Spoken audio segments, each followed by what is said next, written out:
What's up, guys? As you can see, I'm finally back in the sim rig.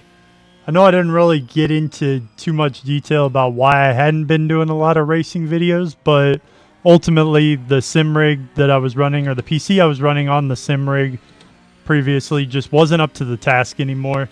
And I wasn't really willing to compromise on frame rates and stuff. It was just messing me up too bad. So here I am at Spa on a freshly built PC, trying to get everything dialed in for this week's race. And I'm finding like that I need to do some modifications because I just can't power everything anymore, which means I'm going to have to tear down the sim rig and put it back together. And since you guys weren't around to see the first time the sim rig was built, I thought stripping it down and just putting it back together on video, walking you step by step of how this thing's built, how I've made an immersive sim rig. I thought that would be a good video. I know a lot of people have asked, how the videos look so real, and I have done a lot of videos kind of explaining it, but it's one thing to walk you through it, and it's another thing to just tell you how I did it. So in this case, I kind of have the opportunity to walk you through everything, tell you how this is made, what I did to build it the way I did, and I'm kind of excited to do that. So we're going to jump off the track. I'm going to strip down the whole sim rig, and I'll show you what it started out as and how I built it up to what it is now. All right, so before I start tearing this thing apart, let me just take a minute to show you a few of the things that I need to try to resolve here. So first off, you can see the cord to my camera just leading out of a dangling surge protector back here, which was actually mounted but has since fallen.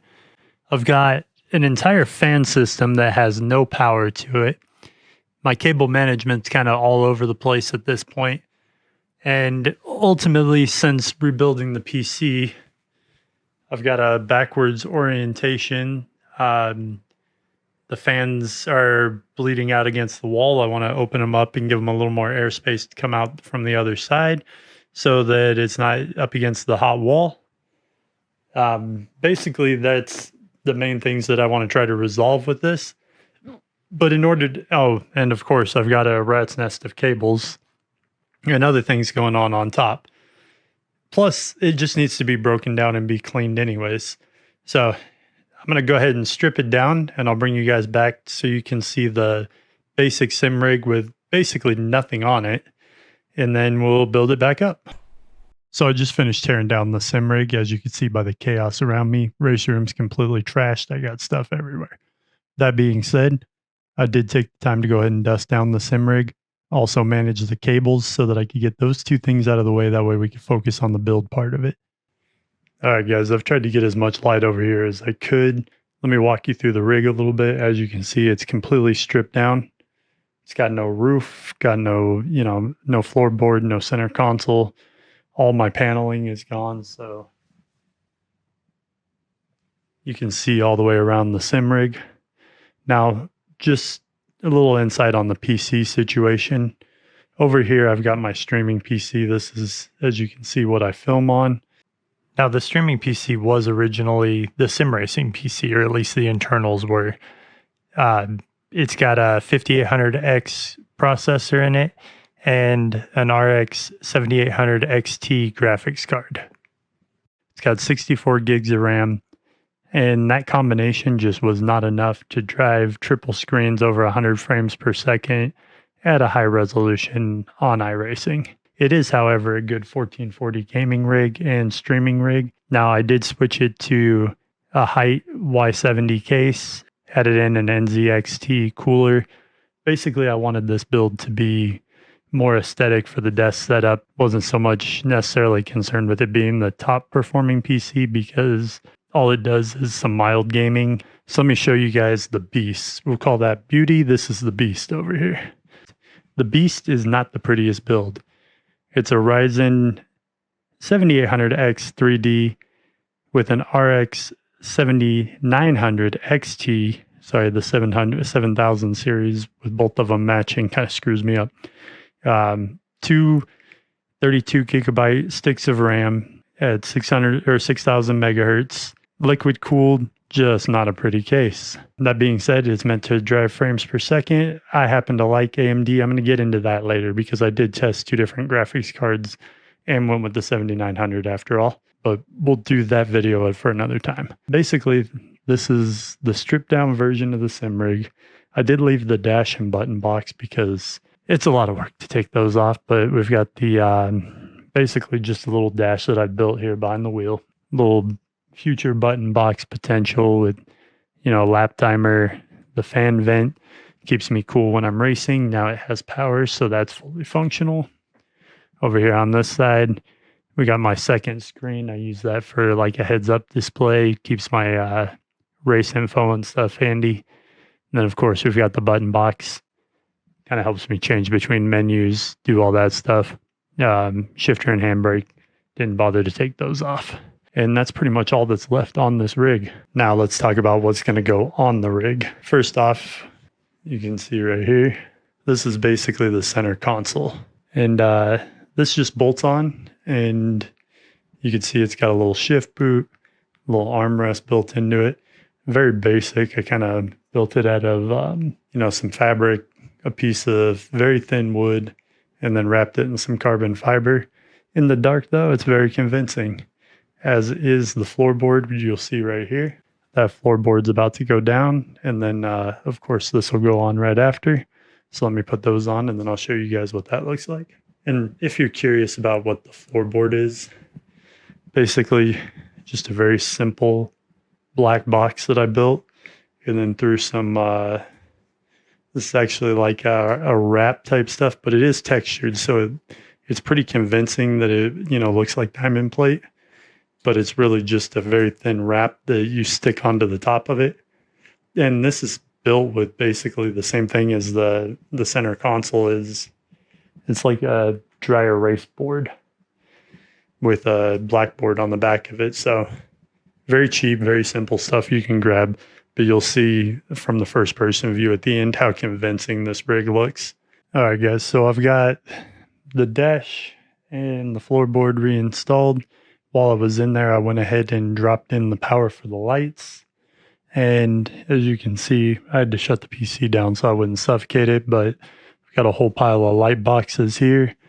I've also run the power for both Govee lights. If you guys follow the channel, you know that I'm really big on ambient lighting. So I have 4 Govee lights that mount around. I've got DIY ambient lighting for the roof. Basically, every part of this thing has ambient lighting in it to make it more realistic when I'm racing. So now that those 2 things are installed, all the lights are plugged in, all the power is done, pretty much at the point where I can put the paneling on. So I've got, several pieces of black paneling around the room that need to go back on this thing to darken it back up. Once I put the paneling on, I can put the roof on, and then it's all PVC from there. All right, here's one thing you guys may not realize when you're building your sim rig. But all this paneling, if you see when I come down here, completely blacks out the entire area where I'm looking. And from an immersion standpoint, one of the biggest things that kills immersion for me and probably for a lot of you guys is having that disconnect where you're in the sim rig, but you can see the rest of the room. So you're in a room. This kind of takes that away. Like when I'm in the sim rig, once I add in the rest of the pieces, it feels like I'm in a car. I don't feel like I'm in a bedroom. I can't see a room. Like it makes a big difference for immersion. So as you can see, I've added in black paneling along this side. I've got black paneling back here. I've got black paneling at the end of the pedals. Like everything is blacked out so that there is no disconnect. There's no light from anywhere else coming into the sim rig. And I'm not getting any kind of weird disconnect where it doesn't feel like I'm in my own racing car. Now, even bigger than the panels in terms of immersion is the roof. What you're looking at here is the top part of the roof. And as you can see, there's little cutouts here. This is actually like a translucent paper or film that's intended to make it to where when I put my light boxes on top, it kind of like diffuses the lighting. So this is the top side. Let me show you the bottom side.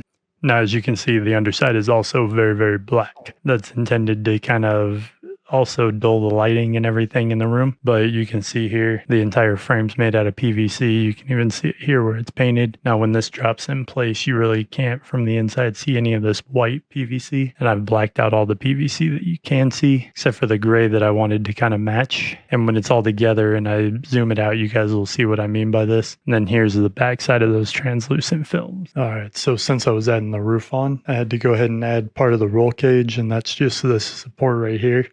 That keeps the back half of the roof that kind of has a tendency to flap a bit, keeps that nice and stable. And of course, while I was in there, I had to access all my lighting before I placed the roof. So as you can see, I've got the 4 Govee light bars. And then right here, you can kind of see what the lighting looks like underneath in the box.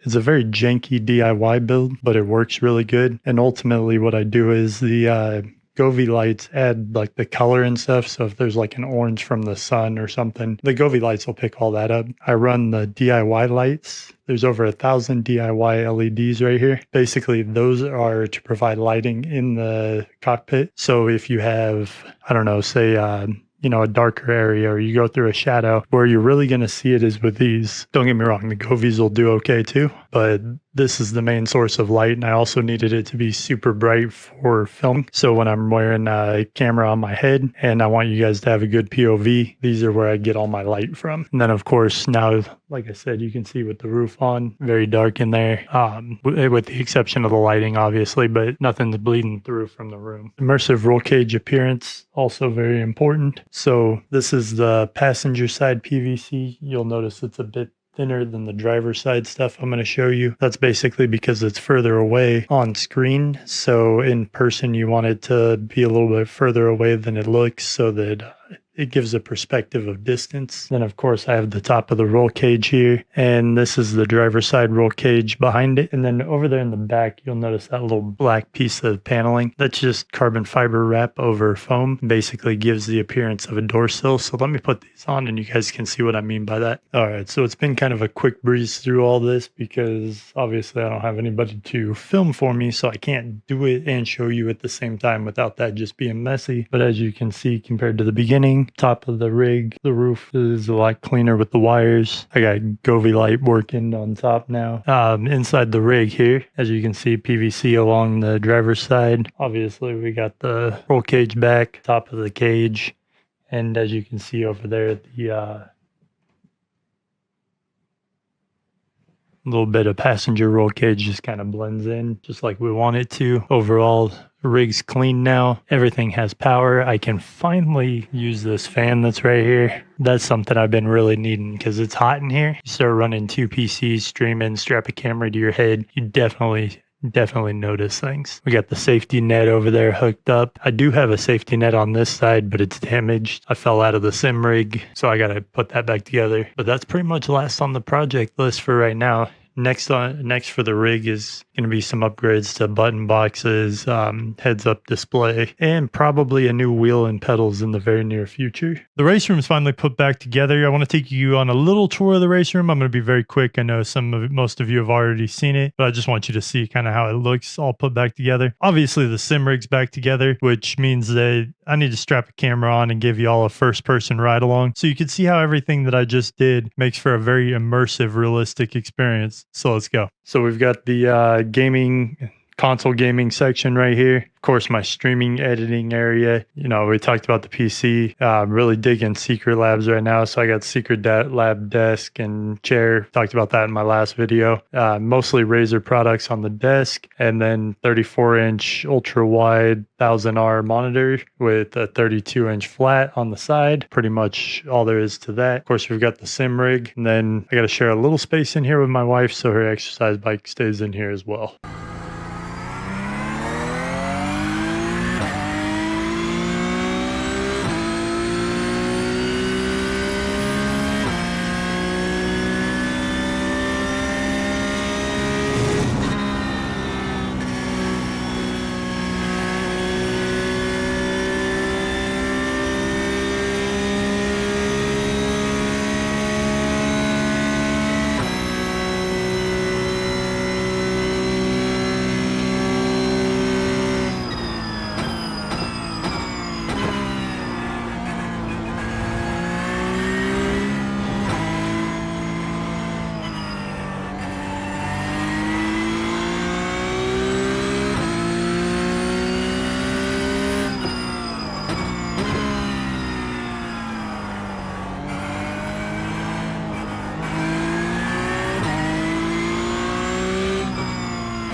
Admittedly, not the best camera angle. It could have been adjusted down a little more, so I apologize for that. But ultimately, as you guys saw from that video, first off, lighting plays a huge part in immersion. If you didn't pay attention to lighting, go back, check it out. I think it's super cool. I love ambient lighting. I think that's huge.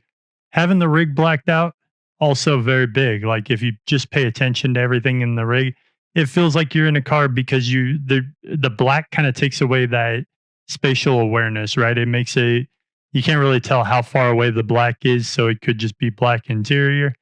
Just makes it feel more immersive, and it also cuts out all the light from the rest of the room. You can see there's obviously lights on in here, so the fact that it's not all bleeding in is a testament to how good blacking out everything works. And then, of course, the little things you add in here and there, a little bit of PVC pipe, some wood, and some vinyl wraps and stuff, they go a long ways. So just some things to consider for your sim rig build. Hopefully I've given you guys some ideas. If you guys like the video, if you guys want to see more updates, see where this rig goes, if you want to, I don't know, if you're into gaming, whatever it is that brought you here in the first place, if you guys haven't already followed the channel, make sure you do it. And I'll see you on the next video.